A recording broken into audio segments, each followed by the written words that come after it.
Saudara-saudari, marilah kita mendengarkan renungan dengan judul Memperoleh Hidup yang Kekal,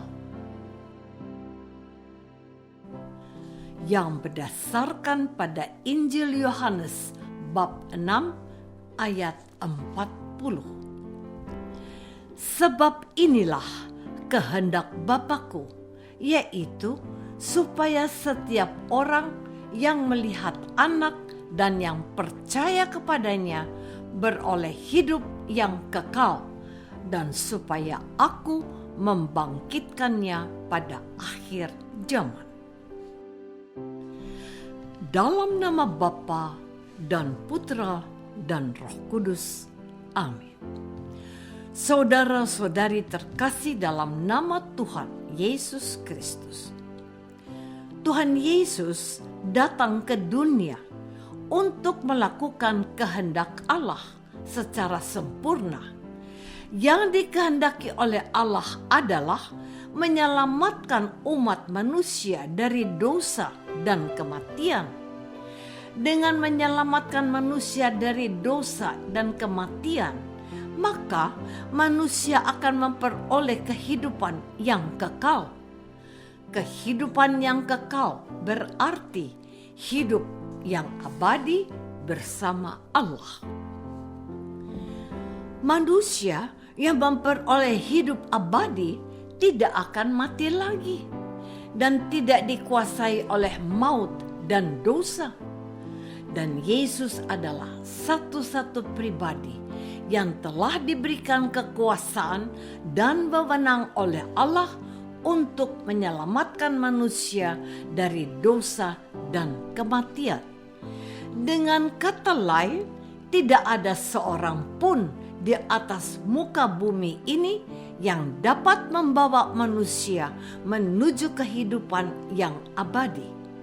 Setiap manusia tidak bisa memperoleh kehidupan yang kekal dengan usahanya sendiri atau dengan mengandalkan sesuatu dari dunia ini. Manusia yang ingin memperoleh kehidupan yang kekal bersama Allah di surga harus datang kepada Yesus, sebab dengan rahmat-Nya Yesus dapat menolong manusia. Saudara-saudari terkasih, dalam bacaan Injil pada hari ini, Yesus menjelaskan kepada kita bagaimana caranya agar kita dapat memperoleh kehidupan yang kekal. Pertama, cara untuk memperoleh kehidupan yang kekal adalah dengan makan roti yang diberikan oleh Yesus. Roti di sini bukanlah roti biasa yang dibuat oleh manusia dan terjual di mana-mana. Roti yang dimaksudkan oleh Yesus adalah tubuhnya sendiri yang biasa kita sambut dalam perayaan Ekaristi. Maka Yesus sendiri menyebut dirinya sebagai roti kehidupan. Artinya, dengan memakan tubuh Yesus dalam perayaan misa, kita umat manusia dapat memperoleh hidup yang kekal. Kedua, dengan percaya kepada Yesus. Percaya kepada Yesus menjadi syarat lain agar manusia bisa memperoleh hidup yang kekal. Percaya kepada Yesus berarti mau menerima dan mengakui Yesus sebagai utusan Allah. Dan orang yang mau menerima dan mengakui Yesus pasti akan melakukan apa yang Yesus ajarkan. Sebaliknya, orang yang tidak percaya kepada Yesus tidak melakukan perintah dan ajaran Tuhan Yesus. Saudara-saudari terkasih, godaan uang atau materi menjadi masalah yang sering kita jumpai. Misalnya, demi uang, Ada orang tua yang tega menjual anaknya.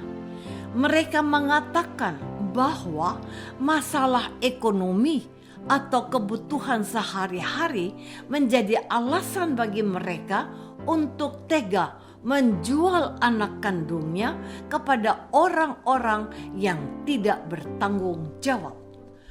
Tentu alasan itu tidak masuk akal, sebab sebagai orang tua mereka semestinya sudah menyiapkan semua kebutuhan anak-anak, bahkan jauh-jauh hari sebelum anak tersebut lahir.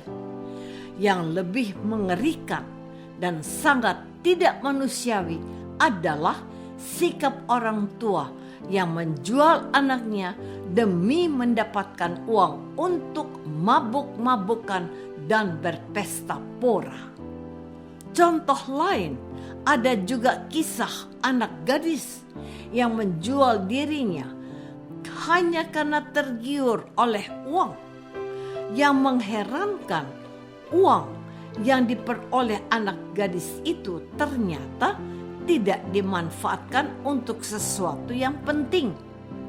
Masih banyak contoh lain, termasuk anak yang membunuh orang tuanya gara-gara merebut hak warisan.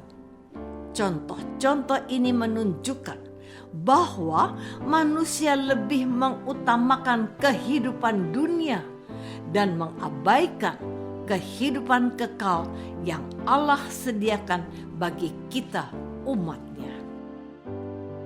Saudara-saudari terkasih, kehidupan manusia yang serakah dan ingin mengumpulkan harta bertentangan dengan cara hidup Yesus maupun ajaran yang Yesus berikan kepada kita, para pengikutnya. Sebab terkait dengan harta maupun kekayaan duniawi, Tuhan Yesus justru mengambil sikap yang berbeda dengan mengambil rupa hamba. Sebagai hamba Tuhan, Yesus tidak mengandalkan harta benda. Yesus begitu yakin bahwa Allah menyediakan semua kebutuhannya. Maka satu-satunya andalan Yesus adalah Allah Bapa di surga. Sebagai hamba Allah, Yesus juga mengambil posisi sebagai orang miskin. Di sini Yesus menunjukkan bahwa hidup miskin adalah sebuah pilihan. Dan Yesus tidak takut dan tidak malu hidup miskin. Berbeda dengan kita, umat Kristiani yang takut dan malu hidup miskin. Karena takut dan malu hidup miskin, sampai ada orang yang mau korupsi, berbohong, atau memeras. Dengan korupsi, berbohong, atau memeras, seseorang bisa kaya, tetapi belum tentu orang itu hidup bahagia. Seperti Yudas Iskariot, setelah dia mendapat uang dari hasil menjual Yesus, kehidupannya justru jadi hancur dan Yudas Iskariot kehilangan hidup kekal. Apakah selama ini kita sudah berusaha untuk memperoleh kehidupan kekal yang telah Yesus sediakan lewat sengsara dan wafatnya di salib? Marilah kita berdoa.